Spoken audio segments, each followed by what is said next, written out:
উঠছে। আবার এইখান থেকেও একটা রেখা, হালকা রেখা, এই যে বুধ পর্বতের দিকে যাচ্ছে।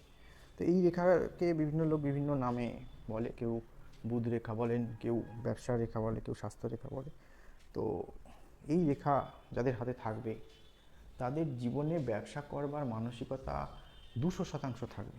আপনি নিজের হাত খুলে দেখুন, এবং আপনি যদি থাকে এবং নিজের মনকে জিজ্ঞেস করুন, আপনার কিন্তু স্বাধীন উপার্জনের বা অন্য কোনো পদ্ধতি যেটা আপনি নিজে মনে মনে বহন করছেন, সেই ধরনের উপার্জনের ইচ্ছা আপনার থাকবে।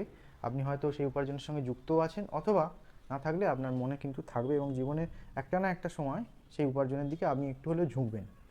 সাফল্য কতটা পাবেন সেটা নির্ভর করছে এই রেখাটা বিশ্লেষণের উপর। এনার ক্ষেত্রে এই রেখাটি কিন্তু সম্পূর্ণ তৈরি হয়নি, বুধ রেখার দিকে যাচ্ছে।